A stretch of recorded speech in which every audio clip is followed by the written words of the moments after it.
companheiros queridos, guardemos conosco a paz do nosso Mestre Jesus, para que em sua paz possamos servir agora e sempre. O poeta Manuel Bandeira, quando tentou expressar, através de uma metáfora, o que representa a morte para o ser humano, assim escreveu: quando a indesejada das gentes chegar, não sei se dura ou caroável, talvez eu tenha medo. Talvez eu sorria e diga: olá, ineludível. Pode a noite descer. O meu dia foi bom.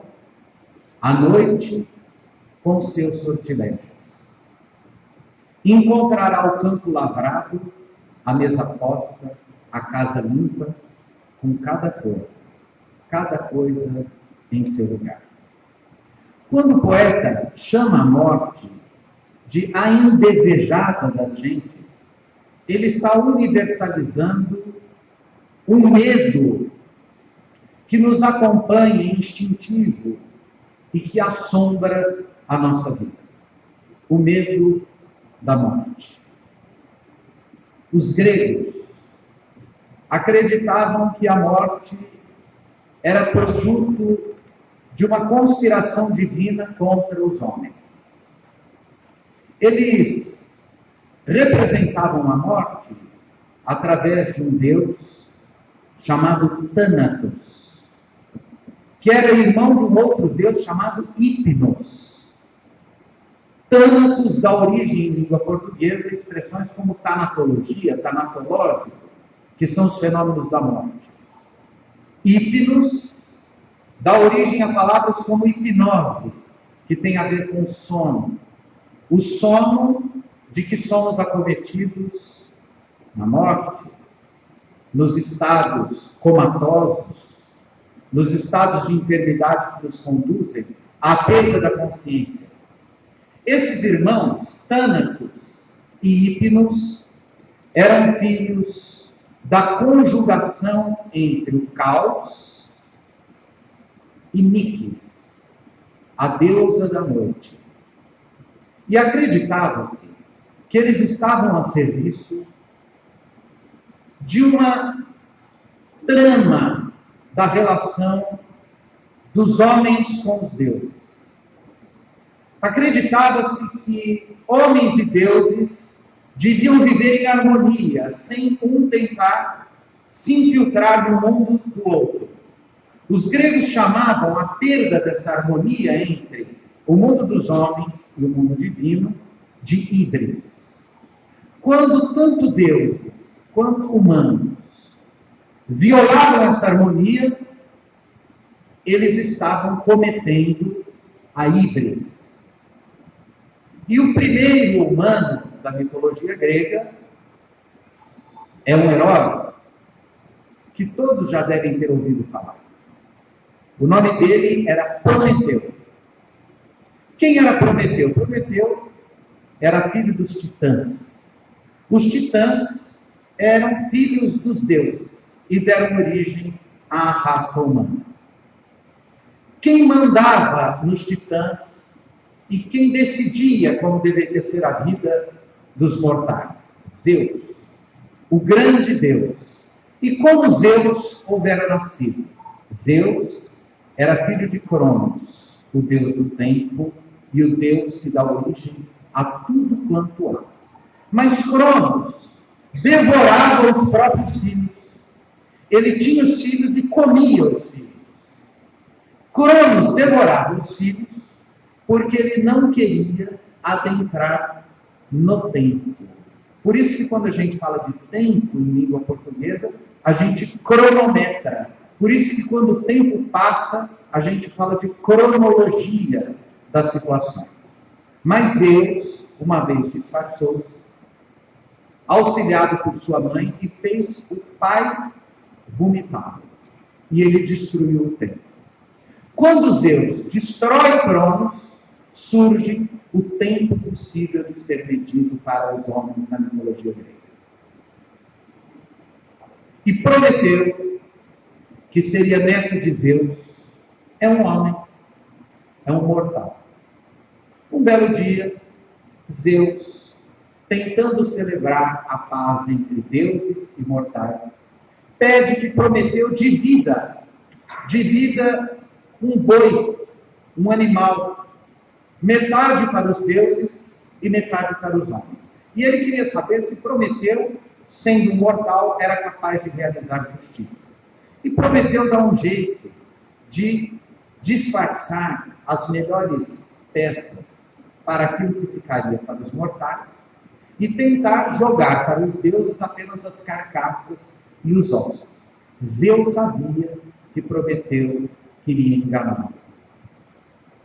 E então propõe a ele uma nova prova, um novo desafio: viver sem o fogo. Todos nós sabemos que a condição humana só foi possível ser perpetuada no mundo por causa do fogo. Podemos notar que os animais comem alimentos crus. Toda a nossa constituição se dá, do ponto de vista da nossa história biológica, a partir do cozimento dos alimentos, do cozimento das carnes, das frutas, dos vegetais. Aliás, há um antropólogo francês de muita importância, que viveu no Brasil nos anos 30, o professor Claude Lévi-Strauss, que consolidou as escolas de ciências humanas da Universidade de São Paulo, escreveu uma obra clássica sobre isso, que ele intitulou O Cru e o Cozido, para mostrar as diferenças que ocorreram a partir do momento em que o ser humano deixou de comer cru e passou a cozinhar os alimentos. E ele propôs que a humanidade deveria viver sem o fogo. Como todos começaram a perecer, Prometeu entrou no reino dos deuses e roubou o fogo dos deuses. Quando ele rouba o fogo dos deuses e entrega aos homens, Zeus prepara uma vingança. E qual é a sua vingança? Os homens viviam apenas entre homens. Como no Antigo Testamento, em que Eva é criada depois de Adão, para a mitologia grega, havia apenas homens. Então, Zeus criou a mulher. Modelou-a do barro e pediu a cada um dos deuses do Olimpo que desse a ela uma vantagem, uma característica, um elemento que pudesse torná-la linda, bela, sedutora, que fosse irresistível para os homens. E assim fizeram. E esta mulher veio habitar entre os homens. O nome dela era Pandora.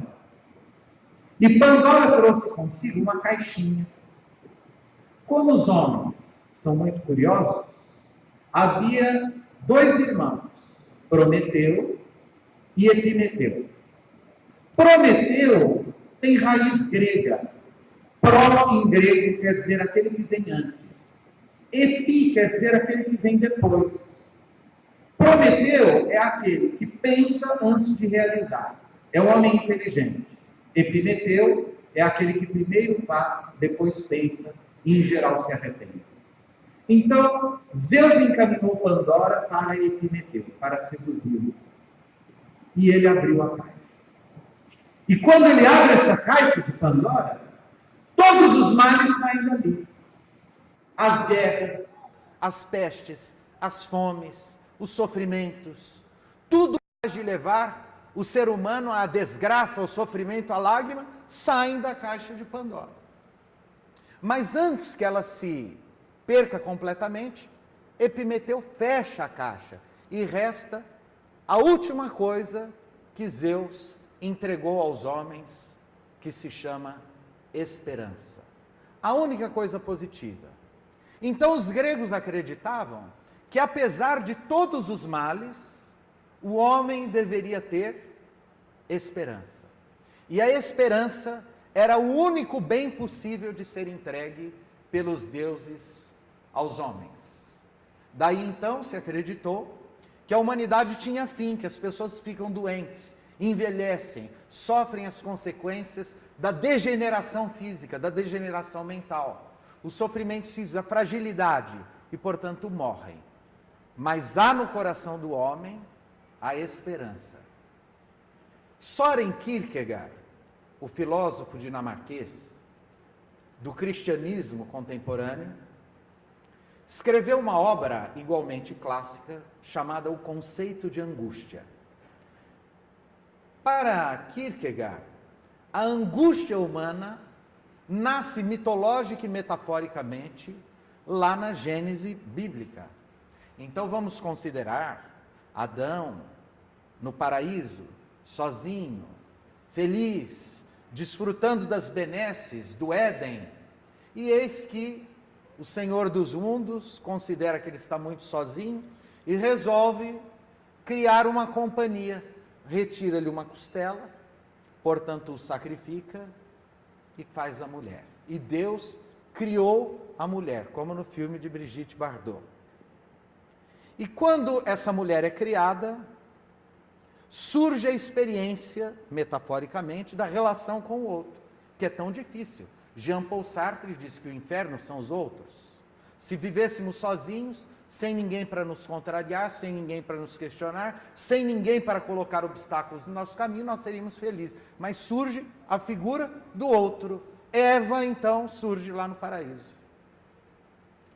E neste paraíso havia uma árvore com fruto proibido. Eles poderiam ficar longe desse fruto ou provar desse fruto. E a ordenação divina é muito curiosa, porque ele estabelece uma interdição, uma proibição, mas não explica por que aquele fruto é proibido. Então, a opção que o ser humano tem é: ou eu cumpro o que me foi dito, o que me foi orientado, ou eu desafio o poder maior do que eu e assumo o risco de responder por consequências que eu não sei quais são. E nesse instante surge para a condição humana, e estamos falando naturalmente de figuração, de metáforas, a experiência da angústia, que é filha primogênita da nossa liberdade. O homem é livre para comer ou não comer aquilo que lhe foi proibido, para se aproximar ou não daquilo que lhe foi interditado. E o homem então resolve se arriscar. E ele prova desse fruto proibido. E o resultado não poderia ser mais trágico, mais dramático. Aquelas criaturas que foram feitas para a eternidade passam igualmente a ser finitas, passam a adoecer, envelhecer, morrer, não podem mais desfrutar das benesses do paraíso e, inclusive, surge a condenação ao trabalho, porque Deus diz: a partir de agora, tu ganharás o teu pão com o suor do teu rosto. E aí nós precisamos entrar numa outra experiência humana, que é a experiência do trabalho, a experiência produtiva. Nesse instante, para a mitologia judaica, surge a morte. No instante que Pandora é enviada para Prometeu, na mitologia grega, a morte é criada. E todos nós, sem exceção, somos herdeiros desta maldição que é morrer. Quando a filosofia surge na Grécia para substituir a chamada teogonia dos mitos gregos, os filósofos não conseguem explicar nem por que nascemos e nem por que morremos.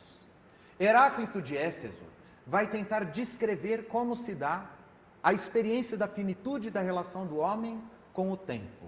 Nenhum homem pode entrar no mesmo rio duas vezes. Nem ele será o mesmo homem e o rio também não será o mesmo. E com Sócrates, há realmente um vértice na história da filosofia e pela primeira vez começa-se a questionar o que somos. Qual o sentido do que somos? Porque até então, os filósofos eram fisiólogos, eles queriam entender a física, o sol, a terra, o fogo, a água, o ar, mas Sócrates não. Sócrates começa a indagar sobre o que nós somos. Conhece-te a ti mesmo, mas não o homem singularmente considerado, o André, o João, o Joaquim, o Antônio, não, a condição humana, o ser humano, o que é o homem, porque os gregos não concebiam ainda o homem como singularidade. Eles só conseguiam ver o homem enquanto uma condição e uma faixa da criação. Então existiam pedras, bichos, plantas e homens. Conhece-te a ti mesmo é conhece-te enquanto natureza humana, para Sócrates. E ele começa a indagar. Fulano é bom, mas por que é bom? Por que o chamam bom? O que é um comportamento bom? O que se faz para ser bom? Qual a utilidade de ser bom? E Sócrates começa a criar um repertório de indagações filosóficas até então desconhecidas para o ser humano. Platão registra o pensamento socrático e Aristóteles nos convida a uma reflexão sobre o próprio pensamento platônico. O grande tema de Aristóteles, no homem diante da morte, é o sentido da vida e a possibilidade de sermos felizes. Aristóteles é o primeiro a escrever sobre um tema palpitante no nosso mundo atual. Um tema do qual a gente ouve falar na televisão, no rádio, nas esquinas, no mundo, nas escolas, nas universidades, nos centros espíritas, a ética.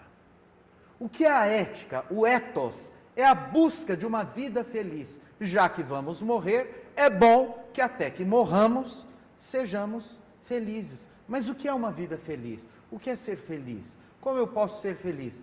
Então Aristóteles vai dizer, a maior felicidade do homem é a capacidade de pensar. O homem é feliz porque pensa. E o homem que abre mão de pensar, abre mão da sua maior dignidade, porque ele é o único ser da criação que pensa. E o que é uma vida ética? É uma vida em que todos sejam o mais felizes que for possível. O que é antiético? É tudo que torna a vida incomum, naquilo que os gregos chamavam de polis, a cidade, num sofrimento, numa danação. Então, ético é tudo que torna a vida coletiva feliz. Antiético é tudo que, de alguma forma, compromete a possibilidade do ser humano de ser feliz, até que chegue, como diz Manuel Bandeira, a indesejada das gentes. E os gregos conseguem, curiosamente, compreender como se dá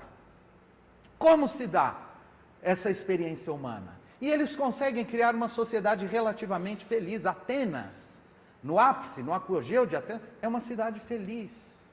As construções de Fídias, Péricles, o grande líder que constrói a Acrópole de Atenas, os grandes pensadores, a música que já existia, a poesia, os cultos a Apolo. Atenas era uma cidade feliz entre os patrícios atenienses. Porém, ainda que o homem tivesse uma vida possivelmente ética, ele não escapava das dores, dos sofrimentos, das tristezas, das decepções causadas por tudo aquilo que está fora das suas mãos. Então eu posso viver num mundo feliz, mas eu não posso impedir que o meu filho fique doente. Eu posso viver muito feliz, mas eu não posso impedir a tragédia de uma árvore que, atingida por um raio, me tira a vida. Eu posso ser feliz, mas eu não posso fugir dos dramas sempre presentes no processo do envelhecimento, da degeneração física, as dores, as dificuldades.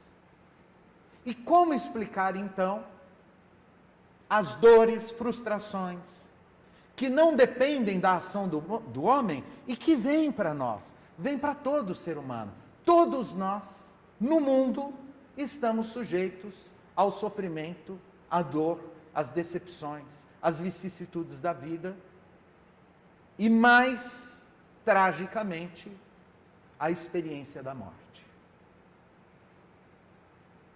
Epicuro vem então propor que, já que vamos morrer, nós devemos ter prazer. A vida boa, a vida feliz, é aquela que busca o prazer. O prazer em todos os sentidos, o prazer da mesa, o prazer da bebida, o prazer dos afetos, o prazer das tardes filosofando, todos os prazeres possíveis do homem explorando o mundo podem nos tornar mais felizes. E a essa filosofia se deu o nome de hedonismo. A gente usa muito. Fulano é um hedonista, só pensa no agora, nos prazeres, etc. Porém, nós fazemos um uso leviano do conceito de hedonismo. Nós achamos que o hedonista é o sujeito irresponsável, inconsequente, que vive para os prazeres imediatos, etc. Mas não é isso. Para Epicuro, sim, o homem deve entregar-se aos prazeres. Porém, não há maior prazer para o homem possível no mundo do que fazer o bem, viver o bem, fazer o bem para o outro. Epicuro era um pensador que se alinhava ao pensamento de Aristóteles e, portanto, um pensador da ética. Porém, quando eu tenho prazer, e já dizia Freud que Thanatos, o deus da morte, vem sempre acompanhado de Eros, o deus do amor e vice-versa, não há nada na vida que não tenha um preço. Todos os prazeres têm um preço, especialmente quando eles acabam. Então, se eu vivo, eu vou morrer. Se eu tenho fome, daqui a pouco eu mato a fome, volto à fome e tem sempre uma experiência em seguida de sofrimento. Eu pago um preço muito grande para ter prazeres na vida. Então, um pensador chamado Zenão, da cidade de Títio, propõe uma outra filosofia para que o homem seja feliz. Bom, se o homem quer ser feliz, ele não deve viver decepções. E o único jeito dele não se decepcionar, dele não se frustrar, é ele não viver a experiência do prazer. Porque ele não vai precisar perder. Qual era o pensamento dos estoicos, então?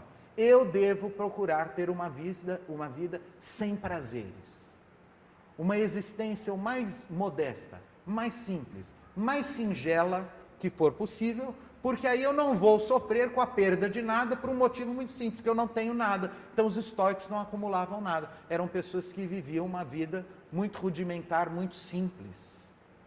E, inclusive, muitos grandes pensadores, homens notáveis da antiguidade, se alinharam ao pensamento estoico. Inclusive o imperador romano, que era chamado de um imperador bom, chamado Marco Aurélio, o senador Cícero, todos eram estoicos. Os filósofos gregos davam uma resposta para o medo da morte, a experiência da morte, através da reflexão. Mas os judeus, herdeiros da mitologia judaica, da tradição hebraica, tiveram uma outra experiência. No ano 0, foram visitados por um homem chamado Jesus. Da mesma maneira que Pandora na mitologia, com a sua caixa, faz restar, ainda que por último, ainda que pequena, a esperança, a experiência da esperança e a ideia de esperança pela primeira vez chega no mundo judaico, na experiência hebraica, pela mensagem de Jesus. Uma esperança transcendental, uma esperança que se revela no Sermão das Bem-aventuranças. E é um sermão místico, intrincado, de difícil compreensão. Tão difícil que Eurípides Barçanufo só se converteu, só se filiou às ideias espíritas depois que o espírito de João o Evangelista, por um médium absolutamente simplório, analfabeto da fazenda Santa Maria, por uma pulsão mental de Eurípides na primeira reunião espírita que participou, na casa de senhor Mariano da Cunha, irmão de Dona Meca, ele disse: olha, se isso aqui tudo for verdade, eu quero que o espírito João, o evangelista, venha me explicar, pelo médium Aristides, o sermão das bem-aventuranças.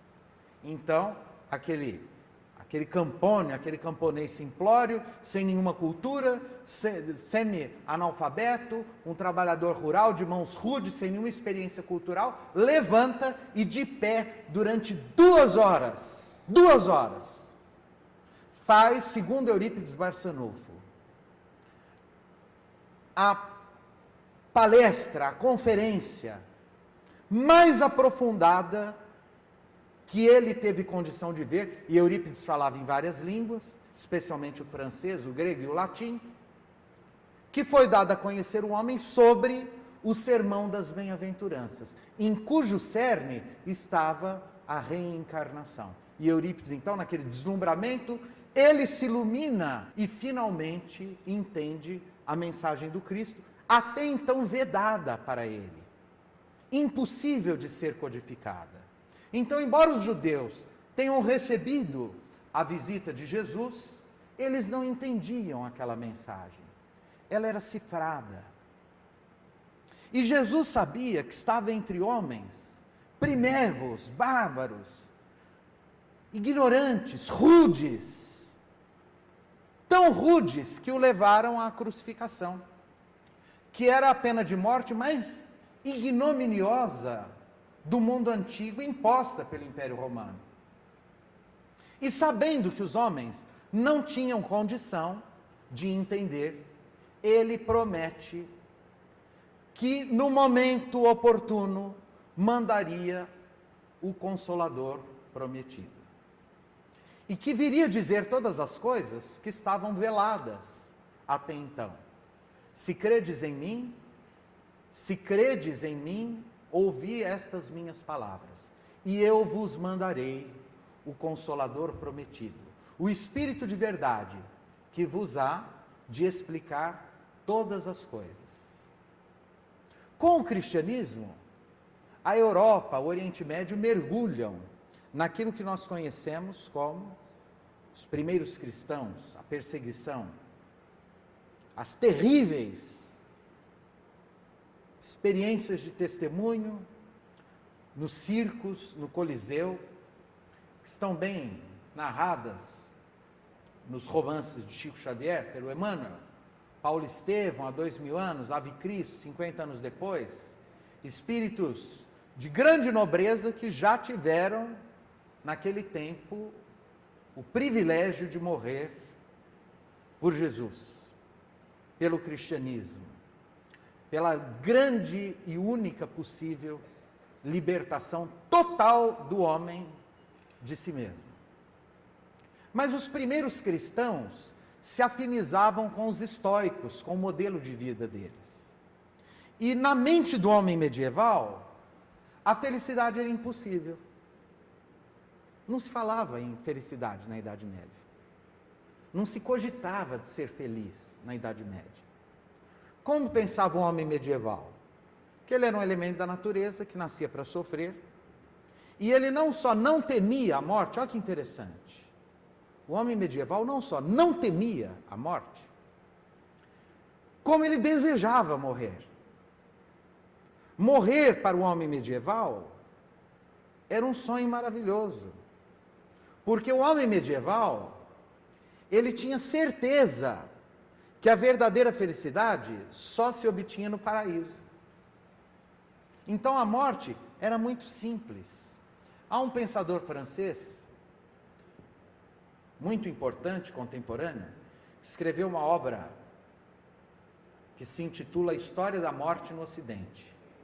Ele é um dos mais importantes historiadores de uma linha da história que se chama História da Vida Privada, e nesse livro, especialmente, ele estuda a morte, se chama História da Morte no Ocidente.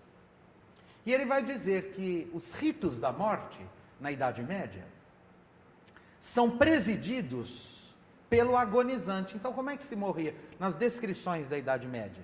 Primeiro, era muito comum o sujeito ter a intuição da morte. Então, o sujeito estava lá, de repente, ele era iluminado pela intuição da morte, chamava a família e falou, olha, eu vou morrer. E era comum o sujeito deitar e dali uns dias realmente morrer. E ele presidia os ritos, ele distribuía as terras, ele distribuía as ovelhas, ele organizava a vida depois da sua morte. E a morte era uma experiência pública. As pessoas iam ao quarto do moribundo, do agonizante, os vizinhos, as pessoas que estavam passando na frente das casas, entravam, elas eram convidadas a testemunhar, a dar publicidade à morte na Idade Média. E a morte era a grande realização da vida. Os cemitérios, como nós os conhecemos, não existiam. As pessoas eram enterradas perto das igrejas, das basílicas. Até hoje, quem visita a Europa, cidades muito antigas, vêm as lápides no chão das igrejas e os cemitérios em volta das igrejas. E por que se enterrava ali? Porque se acreditava que aquele era um lugar sagrado, que estando enterrado ali se estaria mais perto de Deus. Os mais ricos eram enterrados dentro da igreja, próximo dos altares. Os mais pobres, mais distantes. Todas as igrejas, sem exceção na Europa, eram construídas sobre a tumba de mártires. E se acreditava que estando na mesma terra, banhada pelo sangue de um mártir, se pegava, eu era contaminado, meu corpo, enterrado numa igreja, onde há o sangue de um mártir, meu corpo e minha alma vão ser contaminadas por essa santidade e eu estarei mais perto de Deus. Essa é a morte na Idade Média. Até que, com o Renascimento, a idade da razão, o homem começa a repensar a sua relação com a morte. A morte sai do âmbito público, deixa de ser um evento público e passa a ser de novo um problema, um obstáculo para a felicidade do homem. Quando que isso se concretiza? Na sua máxima expressão no século XIX, depois da Revolução Francesa. Vamos pensar que até a Revolução Francesa existiam aristocratas, nobres, burgueses, plebeus, a sociedade era dividida em castas, não existia propriamente a possibilidade da construção de uma vida feliz privada. Com a ascensão da burguesia, o homem que não era nobre, ele começou a querer ser feliz. Ele juntava dinheiro a vida inteira e comprava um palacete, um apartamento, uma casa. Ele começou a sonhar com a possibilidade da realização amorosa, de escolher a sua esposa, de ter filhos, de construir seu lar. A palavra lar vem de fogo, vem de aquecimento. Por isso que nas casas dos lugares frios existe a lareira, que é o lugar onde a gente põe o fogo para aquecer. Então, o homem do romantismo do século XIX, ele começa a sentir vontade de ser feliz. É possível ser feliz. Ele não fica esperando mais a felicidade no além, no paraíso. Ele quer ser feliz agora. Ele precisa ser feliz agora. E a morte é o maior empecilho à concretização da sua felicidade, porque, de certa forma, ela nadifica a vida. Como diz o existencialista Jean-Paul Sartre, é a morte que subtrai a possibilidade de um sentido para a vida. Então, no século XIX, o mundo, espantado, arrebatado pelas grandes revoluções no campo da ciência, do pensamento, da filosofia e etc., é visitado por uma pleiade de espíritos superiores. E o espírito Humberto de Campos nos conta que na aurora do século XIX, grande assembleia se realiza no mundo espiritual. Estão lá espíritos nobres, espíritos de alta hierarquia espiritual. Estão Sócrates, Platão, Aristóteles, Santo Agostinho, Tomás de Aquino e alguns outros espíritos superiores.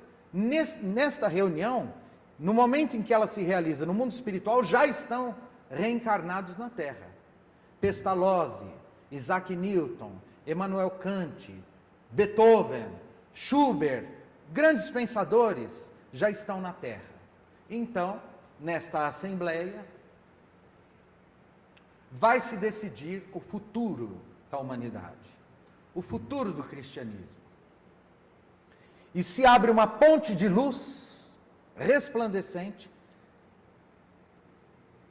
e desta ponte de luz surge um espírito de alta hierarquia, chamado Espírito Verdade. E sua luz é tão grande que não conseguem contemplar a forma desse espírito. Mas eles ouvem a voz, e essa voz diz que é preciso que o Consolador volte à Terra, que venha ao mundo dos homens para finalmente revelar aquilo que lhes estava vedado. E eles então pedem que algum daqueles espíritos que estão nessa assembleia se ofereçam para reencarnar na Terra com a tarefa de restabelecer o verdadeiro cristianismo.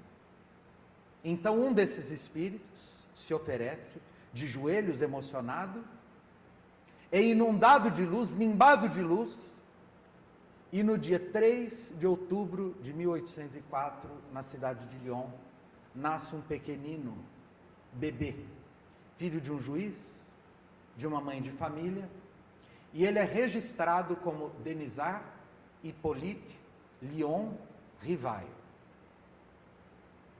Eu gostaria de frisar que na maioria de nossas obras o nome dele vem como Hippolyte Léon Denisard Rivail, mas isso foi um erro de cartório que aconteceu no seu registro de casamento. O seu nome original é Denisard Hippolyte Léon Rivail. Um menino diferente, um menino estranho, que é levado em 1814, com 10 anos, para estudar com Henrique Pestalozzi. Num instituto na Suíça, na cidade de Yverdon, onde funcionava num pequeno castelo. Quem era Henrique Pestalozzi? Era o homem, discípulo de Rousseau, que tinha criado uma pedagogia absolutamente revolucionária. Era um estoico, um abnegado, um homem desprendido. Pra vocês terem uma ideia, 10 anos antes dele receber o pequeno Rivail na sua sala, ele recolheu das ruas crianças mendigas, órfãos, especialmente órfãos da Revolução Francesa, 150, 200, e levou para morar com ele, para ensinar para o instituto dele. Numa de suas declarações, dos seus textos, Pestalozzi vai dizer: eu vivi como um mendigo, terminei como um mendigo, para transformar centenas de mendigos em homens. Então ele era um altruísta, criou uma pedagogia totalmente nova, as salas multisseriadas, que hoje são consideradas um modelo tão novo, tão moderno, mas Pestalozzi já fazia. Os mais velhos ensinavam os mais novos na mesma sala. Ele fazia questão de imprimir na sua pedagogia o ensino moral, o ensino ético, os bons costumes, os bons hábitos, os bons sentimentos naquelas crianças. E Allan Kardec, que é o pequeno Rivail, vai se fascinar, vai se arrebatar por Pestalozzi e vai amar tanto aquele mestre que vai decidir que a sua profissão vai ser a de professor. Com 20 anos, ele sai de Yverdon, depois de um longo estágio, sendo assistente direto de Pestalozzi na Suíça. E o ideário dele é voltar para Paris e construir uma escola como a de Pestalozzi, mas ele não consegue. Ele não tem dinheiro, as coisas não acontecem. Ele conhece a Gabi, Amélie Gabrielle Bidet, Gabi, se casa com ela, 9 anos mais velha, de uma condição um pouco melhor que ele, cria o Liceu Polimático na Rua de Sèvres, em Paris, e lá ele vai lecionar gramática, geografia, matemática, filosofia, línguas. Neste mesmo tempo, ele recebe uma grande homenagem da Universidade de Arras, que era uma das mais importantes da França, e tem o seu modelo pedagógico aprovado e distribuído pela Universidade Sorbonne. Em meio a isso, a esse crescimento de sua popularidade, de seu prestígio, de seu conhecimento em Paris, ele fica sabendo das mesas girantes. Em maio de 1955, ele vai ver pela primeira vez o espetáculo frívolo, banal, leviano, que distraía a alta burguesia de Paris das mesas girantes.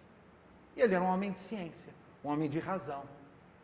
Ele, embasbacado com aquele fenômeno, se nega a acreditar que aquilo possa acontecer, porque mesas não têm sistema nervoso, mesas não pensam, são pequenas mesinhas, com 3 pés, um pequeno tampo, magnetizadas por pessoas de alto magnetismo.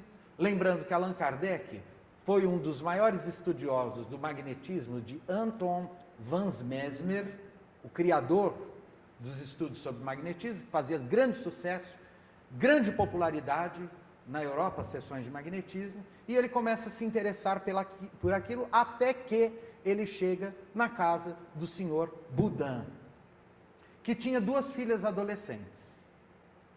E ele então começa a tentar fazer perguntas para aquelas mesas, mas não perguntas banais, não perguntas do cotidiano, perguntas de alta profundidade, e a mesa responde. E até quando ele pergunta mentalmente, a mesa telegraficamente responde.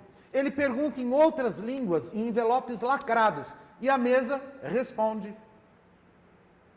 Até que ele faz a pergunta: quem é você que sabe tanto, que responde tanto? E a resposta haveria de mudar a história da humanidade. Nós somos os espíritos dos homens que viveram aí. A morte não nos aniquilou. Para além da sepultura, a vida estua. E ele se fascinou com aquilo. E começou com as suas investigações. Em seguida, conheceu outros médiuns. Recebeu mais de 15.000 correspondências de mensagens mediúnicas de diferentes países. Submeteu-nas a um processo de universalidade para ver se o ensino dos espíritos eram coerentes entre si, até que ele conheceu um editor, o senhor Danty, e levou os seus originais para esse senhor Danty. O livro tinha 510 perguntas e respostas, e se chamava O Livro dos Espíritos.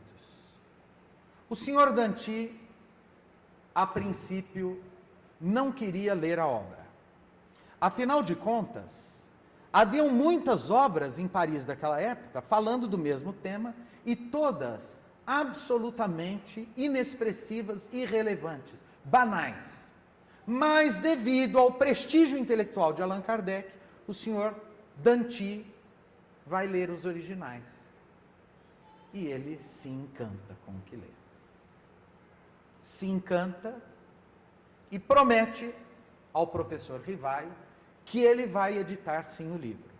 Ocorre que no meio do caminho o senhor Danty desencarna. Então toma à frente de sua editora o seu filho Edward. Quando a sua viúva, Melanie Danty, diz para o filho ler aquele livro e publicá-lo, o livro se nega. O rapaz se nega. Eu não vou publicar esse livro, porque ele não é comercialmente interessante. Nós estamos numa situação difícil. E aí a mãe diz assim: isto é um compromisso moral do seu pai com o professor Rivaio. Leia este livro e você vai mudar de ideia. Em uma noite, Edward leu o livro. E então, no dia 18 de abril de 1857, era um sábado, às 10 horas da manhã, uma neblina pairava sobre o rio Sena. A primavera ainda não havia chegado. Então, no Palais Royal, na grande galeria de Orleans, na livraria Danty, com as portas abertas, chega um carregamento de Saint-Germain-d'Alais, uma pequena cidade a 15 quilômetros de Paris, onde os livros foram impressos. E chegam então para a livraria Danty. A senhora Melanie pega os primeiros exemplares, exulta de vê-los tão bem impressos e coloca alguns na vitrine do seu estabelecimento. Chama um mensageiro e pede para que 2 exemplares sejam entregues ao professor Rivaio, na Rua dos Mártires. E assim é feito. Allan Kardec recebe emocionado a sua obra. o seu livro, mostra a Gabi, e os dois, juntos, entre lágrimas, fazem uma prece de agradecimento a Deus, porque a obra está realizada. Naquela tarde, o professor Rivaio, por volta das 2h, sai de sua casa, a pé, atravessa Paris, passa pelos grandes boulevards, o Boulevard da Ópera, o Boulevard da Comédia Francesa, e chega no Palais Royal.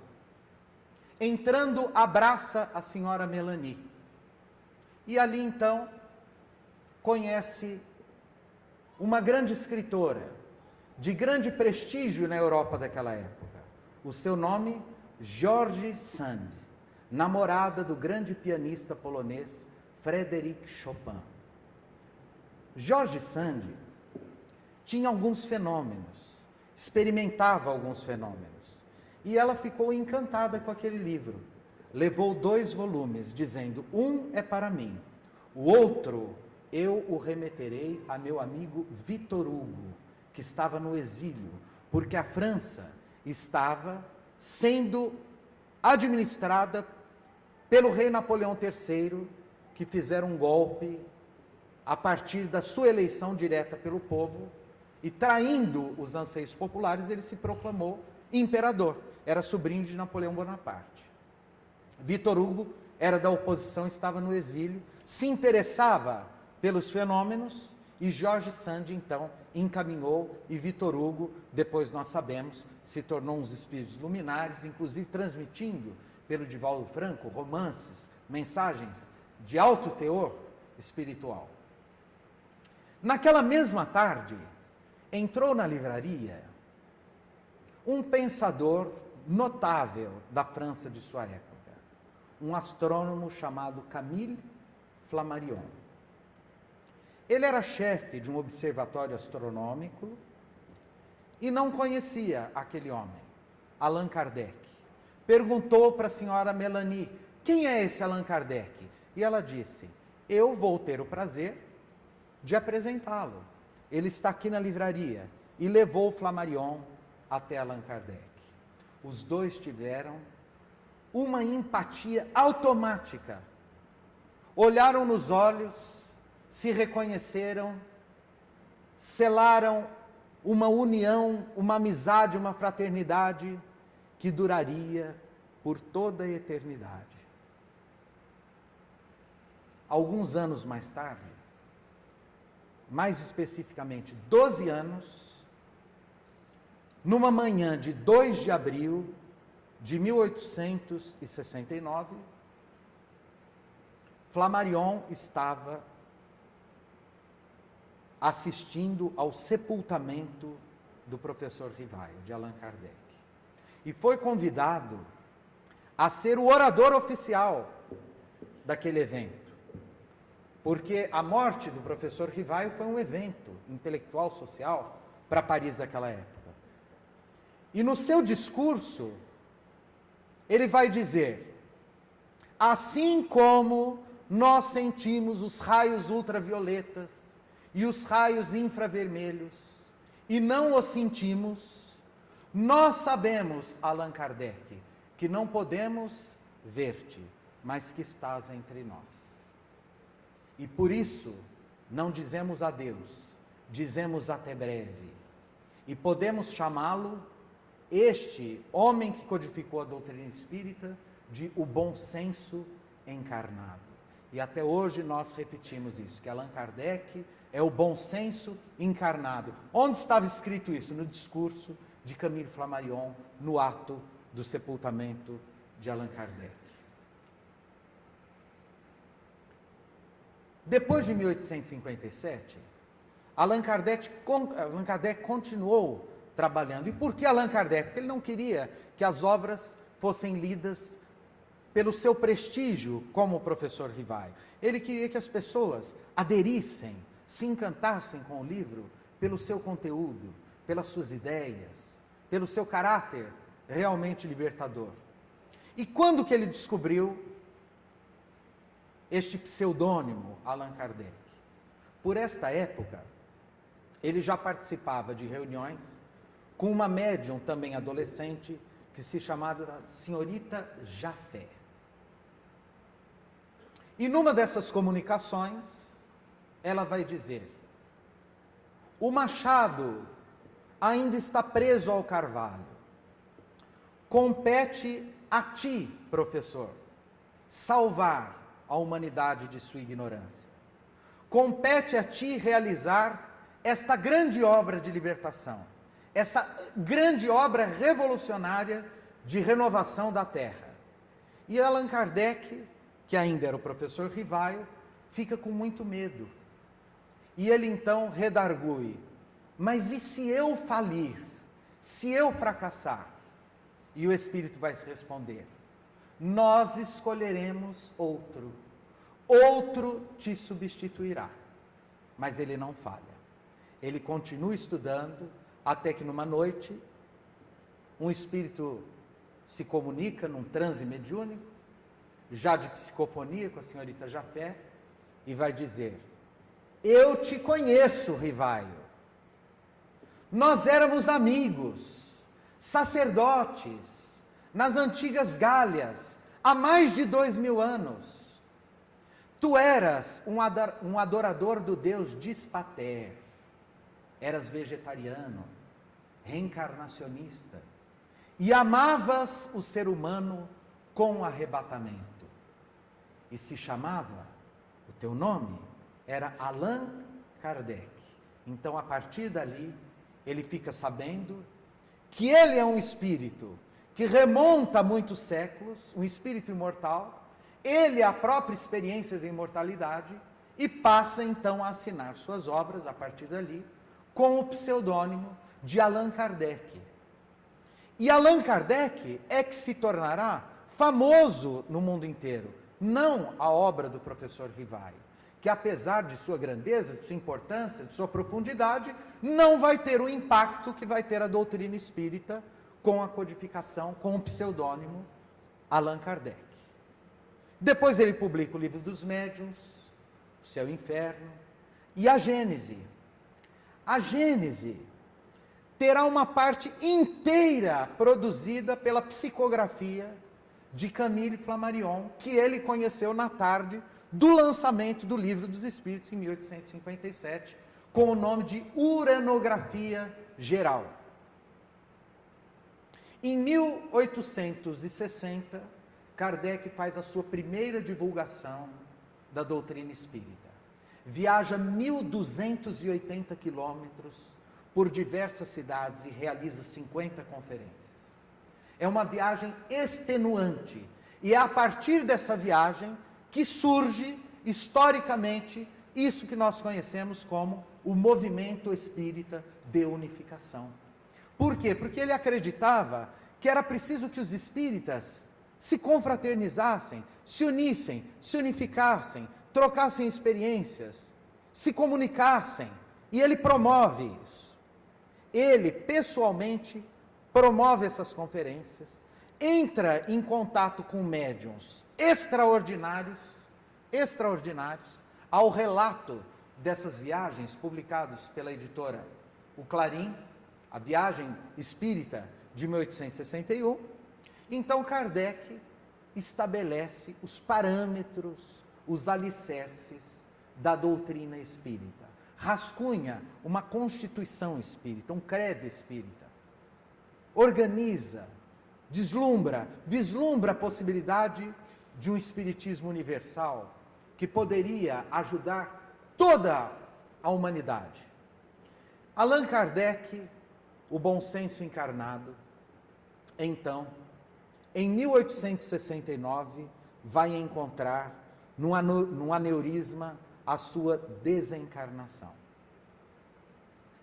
Anos antes, vamos parar para pensar nisso, anos antes, ele vai sofrer insistentemente uma perseguição terrível na imprensa francesa e da Europa em geral. Quando nós entramos em contato com os artigos escritos contra Allan Kardec, é uma coisa que a gente fica penalizado do que faziam com ele. ridicularizavam a doutrina, ridicularizavam Allan Kardec, chegaram a denunciá-lo por enriquecimento ilícito, explorando a doutrina espírita. E seu amigo Maurice Lachêtre encomendou em Barcelona 300 volumes que foram devorados pela fogueira da Inquisição, num episódio do início do Espiritismo, que ficou conhecido como Auto de Fé de Barcelona. Mas os espíritos disseram: não esmoreça, porque a fumaça dessa fogueira vai se espalhar por toda a Europa. E isso vai fazer bem, vai divulgar, vai propagar a doutrina espírita. E foi o que aconteceu. Todo mundo lendo sobre o Auto de Fé de Barcelona, o restabelecimento da Inquisição espanhola, condenando livros à fogueira. E há um autor chileno, chamado Fernando Baez, que escreveu uma obra muito interessante sobre destruição de livros. Esse livro se chama História Universal da Destruição de Livros. E ele cria um neologismo para falar disso, que ele chama de memoricídio, o assassinato da memória, das ideias. A Inquisição é restaurada em Barcelona para queimar livros espíritas. E todo mundo se interessa, todo mundo quer começar a comprar livro espírita.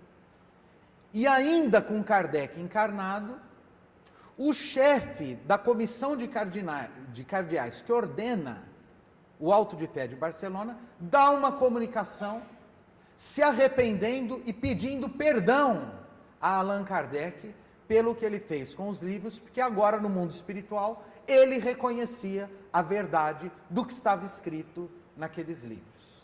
Então qual foi o grande mérito do Livro dos Espíritos que comemoramos o lançamento nesta noite?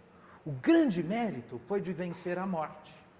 Vencer Prometeu, vencer a ideia do pecado original, restaurar a dignidade da vida que não termina no túmulo, restaurar a esperança, devolver uma esperança capaz realmente de nos alimentar no dia a dia, nas nossas relações, nas nossas tarefas, nos nossos trabalhos. Eis o grande mérito da doutrina espírita: vencer a indesejada das gentes. Augusto dos Anjos, o grande poeta do século XIX, assim concebia a personalidade, o eu, a condição humana. Ele dizia: eu sou filho do carbono e do amoníaco, monstro de escuridão e rutilância. Sofro desde as epigêneses da infância a influência má dos signos do zodíaco.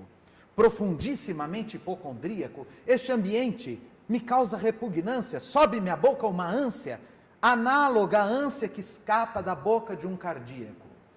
Já o verme, este operário das ruínas que o sangue podre das carnificinas come, e a vida em geral declara guerra, anda a espreitar meus olhos para roê-los, e há de deixar-me apenas os cabelos na frialdade inorgânica da terra.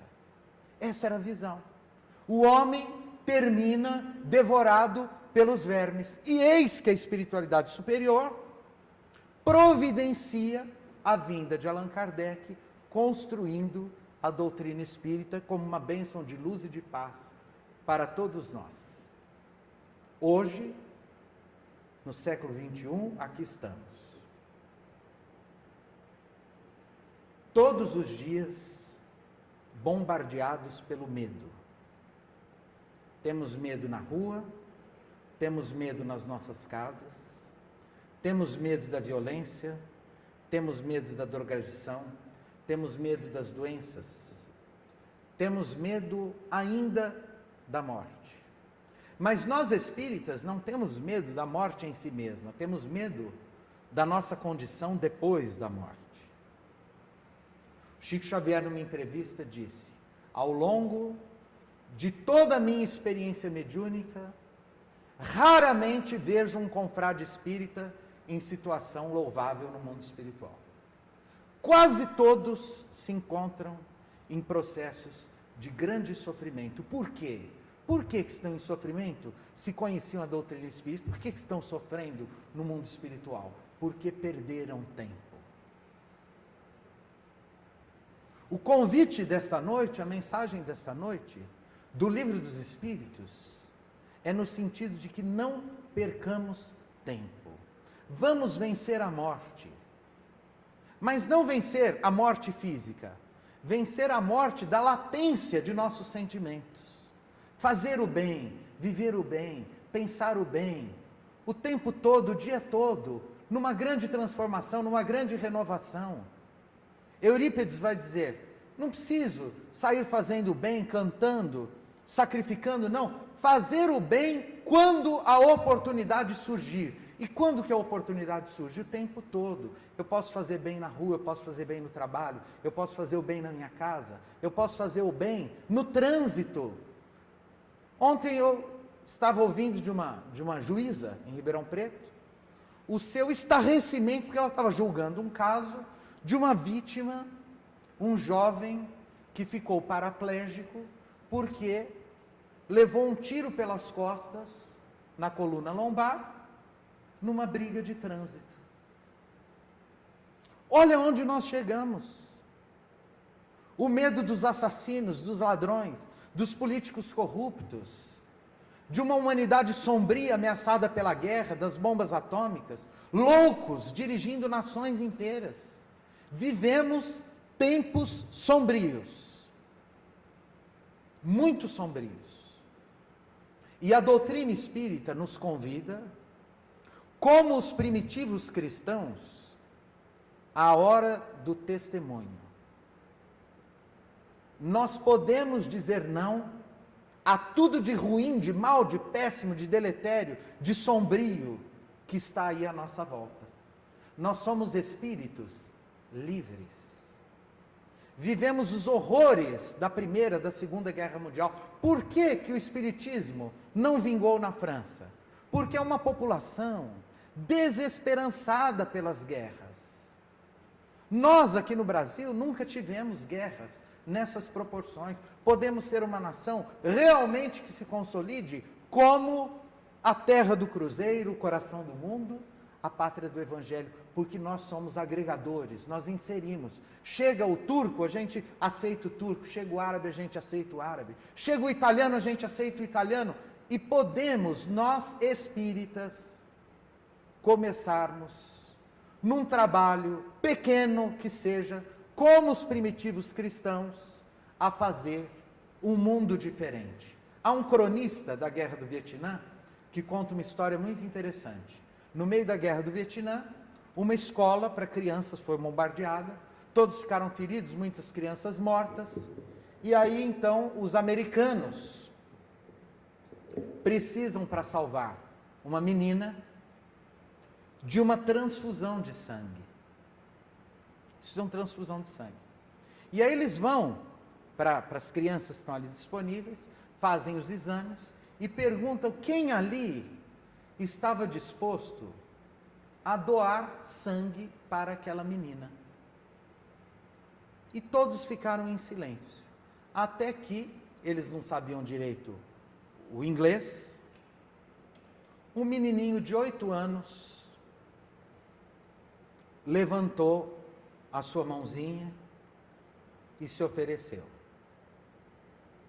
Então a médica o levou a um canto e começou a tirar. Uma espetada, ele deu uma pequena reação, um grito de dor, uma agulha grossa. Eles só podiam dispor do sangue daquela criança para salvar a menina. Então furam-lhe a veia e começam a tirar o sangue. Então ele faz uma força para não chorar e de repente começa a chorar. E aquele choro aumenta, aumenta, aumenta, se torna um choro convulsivo e eles não entendem por que que ele está chorando, porque eles não falam a língua direito. Até que uma enfermeira americana que dominava o idioma conversa com o menino e explica por que que ele chorava. Quando pediram para ele doar o sangue, ele achou que iam tirar todo o sangue dele. E aí a médica pergunta: mas por que você fez isso? E o menino responde: porque ela é minha amiga. Amigos. Estamos entre amigos.